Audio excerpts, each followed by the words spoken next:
Allez, on est de retour après la pause et Constant. Si je ne donne pas la parole, ça va être.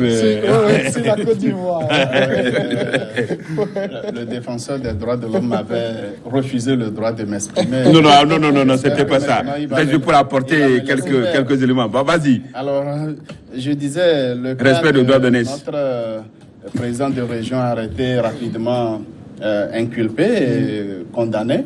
Oui, c'est vrai, ça laisse tout le monde interrogateur, mais moi, je me réserve de me prononcer sur la manière, dans la mesure où je ne maîtrise pas les procédures de la Côte d'Ivoire. Même si les tests en la matière sont universels pratiquement, il y a quand même des procédures qui varient d'un pays à l'autre. Ouais. Ensuite, sur la question politique, ce fait ne se détache pas de la politique. Oui, est-ce que c'est un montage? C'est possible que quelqu'un soit allé déposer les armes avec même la complicité de celui qui les a découvertes. C'est possible, c'est une hypothèse. Il peut être aussi possible que, effectivement, cet homme détenait ses armes en cachette. La zone Boaké, je disais tantôt, les armes de guerre ne sont pas des denrées périssables. Et cette figure régionale du PDCI a eu à collaborer avec Guillaume Soro pendant la guerre en Côte d'Ivoire, l'armée de Ouattara, ainsi de suite. Tous savent la possibilité que ce monsieur détienne des armes chez lui. C'est possible. Alors, j'évite de me prononcer rapidement ou trop rapidement sur l'innocence ou la culpabilité, mais ceux qui l'ont jugé ont trouvé les éléments nécessaires de le condamner. Désormais, il appartient à sa famille politique de démontrer son innocence. Il lui appartient aussi, avec son conseil d'avocat, de démontrer son innocence. Sinon, jusqu'à preuve du contraire, il s'agit d'un cas de flagrant délit, à mon avis. Mais c'est vrai, le pouvoir en place aurait rapidement exploité ce fait, qu'il soit monté ou bien réel. Eh bien, le pouvoir en place, ayant en face désormais le PDCI et tous ses ténors, eh bien, il a exploité l'occasion pour frapper le PDCI dans cette région où Ouattara peut commencer à avoir des difficultés par rapport à ses velléités de candidature en 2020. On passe maintenant au Mali. Au moins 25 soldats maliens ont été tués lors d'intenses combats lundi et mardi pour le contrôle de 2 camps militaires attaqués dans le centre du pays en guerre par des djihadistes qui ont eux-mêmes perdu 15 hommes. C'est le gouvernement malien qui a fait l'annonce. Il s'agit d'un des coups les plus durs essuyés depuis des mois par l'armée malienne, mais aussi par les forces du G5 Sahel. Une soixantaine de soldats maliens sont par ailleurs portés disparus et l'armée a essuyé de lourdes pertes en matériel, a ajouté le gouvernement dans un communiqué. Comme Mayaba, c'est vrai que c'est une très triste nouvelle, mais on doit faire quand même une analyse froide sur les capacités réelles de l'armée malienne à faire face à la menace djihadiste. Mais c'est terrible, hein, cette situation, ce qui se passe au Mali est vraiment terrible parce que, et nous l'avons dit, chaque fois que on se retrouve sur un plateau, nous le disons qu'avec le djihadisme, j'allais dire, c'est difficile d'en découdre avec. Parce que, vous savez, les djihadistes sont plus forts même que les camps militaires.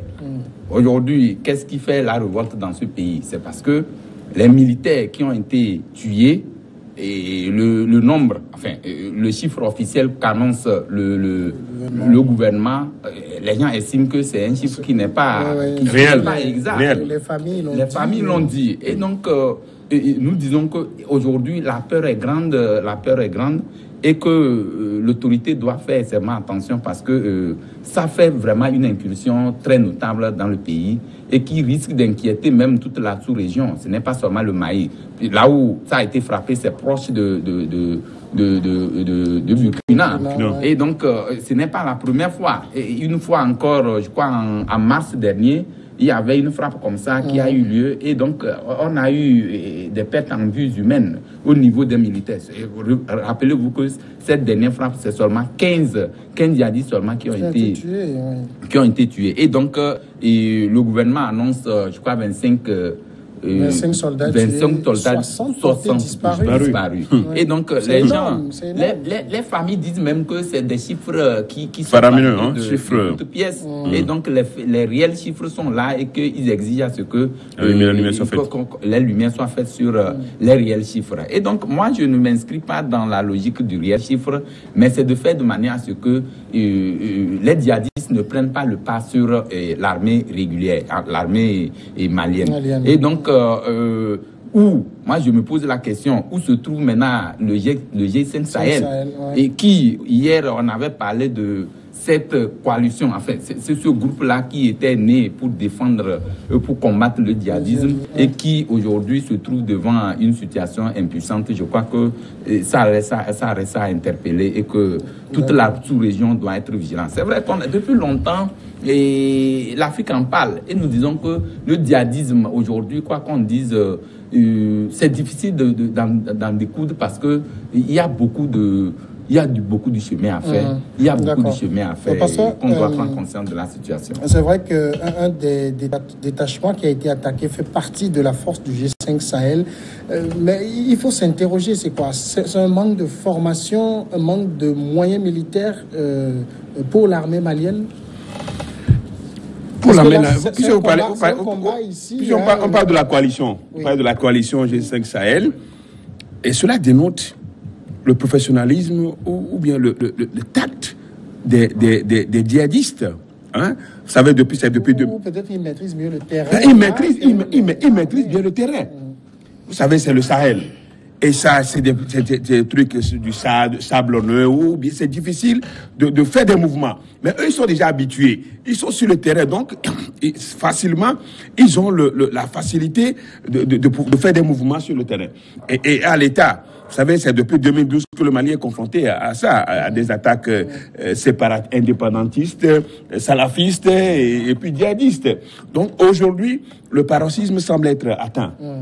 Et on ne sait pas, on n'est pas en train de voir comment la tendance va être renversée. Avec ce nombre vraiment macabre ce nombre de morts et de disparus, mais ça, le Mali, ce territoire est en train de, ce pays est en train de sombrer définitivement, et c'est la sous-région, puisque G5 Sahel, c'est des pays de la coalition, des pays de la sous-région. Bon, donc ce qui s'est passé exactement, et avec les manifestations, la colère, et on dit que c'est le plus dur, hein, c'est la moisson la plus macabre en perte de vies humaines, et ça inquiète que. Et nous le disons souvent, ces djihadistes sont armés comment? Ces séparatistes sont armés comment? Et c'est la question qu'on se pose tous les jours. Et les armes ne sont pas sur le marché, on peut aller acheter. Mais comment ils s'approvisionnent? Et au jour le jour, même devant les forces françaises, devant les forces étrangères, occidentales, le problème demeure. Le problème demeure et on se demande, c'est la complicité des pays occidentaux souvent pour finir, pour diviser le pays, exploiter les richesses qu'il y en a, et puis opposer les citoyens eux-mêmes. Puisque c'est les Maliens, ces djihadistes ne sont pas des gens qui sont venus d'ailleurs. C'est des Maliens. Alors pourquoi ça? Est-ce que c'est la gestion du pays qui pose problème? On aurait pu éviter ça en 2012, donner ce professionnalisme à l'armée malienne pour pouvoir bouder ces incursions premières. Mais aujourd'hui, on est devant le fait accompli. Et c'est toute la sous-région qui est en train de souffrir. Le Burkina Faso est là, le Niger. Heureusement que nous sommes quittes et on rend grâce à Dieu. On bénit, on prie pour ça. Yadema disait que quand la maison de ton voisin brûle, mais il faut l'aider à éteindre parce que nous sommes dans la sous-région. Nous sommes liés. Quand on dit 25 soldats tués, 60 portés disparus, et qu'on dit 15 djihadistes seulement ont été tués. Et ça aussi, c'est des chiffres. C'est des chiffres. C'est des chiffres. C'est la communication officielle. Dis ça. Le gouvernement dit ça. il faut multiplier ce chiffre par N. Je suis d'accord avec toi, mon frère Constant. Idée sur la situation réelle. Parce que aucun gouvernement du monde ne donnerait la situation réelle des revers subis par ces forces officielles. Et quand ils disent 15, il faut revoir vraiment ce chiffre à la baisse. Il faut revoir ce chiffre à la baisse. Ce n'est pas évident. Lorsque vous prenez les deux camps attaqués, ils sont séparés d'une distance de moins de 30 km. Oui, 25 à 30 km. Et les deux ont été attaqués. Du coup, simultanément. L'attaque a été bien planifiée et l'information est quand même parvenue aux états-majors. Mais des dispositions n'ont pas été prises. Alors, ce qui laisse penser que même l'armée malienne au plus haut sommet est infestée de djihadistes. Sinon, pourquoi avoir un système d'information qui remonte ces informations aussi dangereuses et on ne prend aucune disposition? Oui, les éléments de la force Barkhane est intervenu à la dernière minute pour officiellement repousser les djihadistes. Mais ils auront déjà commis leur forfait et ils ont emporté une quantité importante d'armes. Qui les nourrit encore pour la suite. Alors, on ne peut pas dire que la force Barkhane ne maîtrise pas le territoire malien et même dans cette zone aussi limitée que le centre-sud, à quelques kilomètres de la frontière avec le Burkina Faso. On ne peut pas le dire.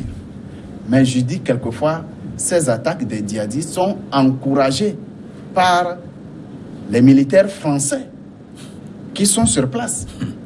Il suffit d'échanger avec nos frères qui reviennent de la mission au Mali pour comprendre les dessous de cette guerre, ou du moins de ces attaques de choses, des djihadistes.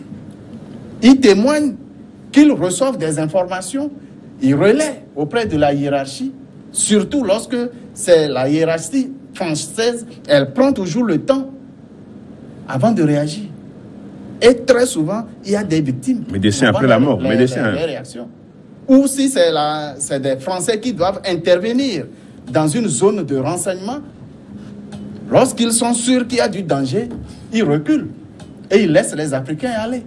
Ils laissent les Maliens aller ou dans le mouroir. Les soldats étrangers. Mais ils avaient publié sur toutes les chaînes avoir entraîné et équipé l'armée malienne. Où sont ces équipements? Où sont les effectifs? Les deux camps qui ont été attaqués sont des bases des forces du G5. Ce sont les troupes du G5 qui sont basées dans les deux camps attaqués. Où sont les équipements? Et pourquoi il fallait que l'attaque réussisse complètement? Que les militaires maliens et autres pays soient tués avant que les hélicoptères de guerre français n'interviennent. C'est que tout est stratégique. Je refuse de croire que la force Barkhane n'était pas renseignée sur ces attaques-là. Je refuse d'y croire. On est dans une sorte de complot. Oui, en fait, une sorte de complot, je dirais oui, également non. Vous savez déjà, la grande question qui se pose aujourd'hui, c'est de savoir qui est djihadiste. C'est qui on appelle djihadiste. Vous savez, un djihadiste, selon mon entendement, c'est les mécontents qui ont fait l'armée et qui ont été déçus, qui sont sortis, qui forment le djihadisme et soutenus par l'extérieur. Et il a dit, et Constant l'a dit tout à l'heure, aujourd'hui, tous ces djihadistes que nous connaissons, aujourd'hui, entretiennent de très bonnes relations avec la France, les pays arabes et que sais-je encore. Et aujourd'hui, et la plupart du temps, il suffit d'avoir une prise d'otage pour savoir ce qui se passe. Et donc, vous allez constater que ces djihadistes aujourd'hui entretiennent de très bonnes relations et ont des armes plus sophistiquées que même l'armée régulière. Et donc, aujourd'hui, ce qui est en train de se passer au Mali, je l'ai dit tantôt, le danger est encore pendant et on risque d'aller au pire. Le complot est là. Dévastateur. La France mais ce complot, les autorités maliennes ne le savent pas. Ils le savent, mais ils se trouvent impuissants devant cette complicité. Parce que aujourd'hui, c'est une complicité qui n'est pas dévoilée, c'est une complicité qui ne dit pas son nom, mais qui se fait dans les tiroirs. Qui semble être passive, mais qui est active. Mais derrière, je crois qu'il y a un travail de fond qui est en train de se faire pour que... Mais c'est vrai, on va crier sur tous les sommets que non, on va se réunir, l'Union africaine se réunit pour doter des moyens pour lutter contre le djihadisme. Même en France, mais la réalité est tout autre. Pas le G5, je parle de... Oui, G8, on en parle toujours, lutte contre le terrorisme, G7 et que sais-je encore. Je crois que c'est de non, mais dans le réel, je crois que le travail reste à faire. Il va falloir que nous, États africains, nous pensions à notre propre sécurité avant de penser à la sécurité étrangère. Parce que comment l'appelle-t-on? La tranquillité des États africains ne profiterait jamais aux États occidentaux. D'accord, on va aller à la pause et on revient juste après.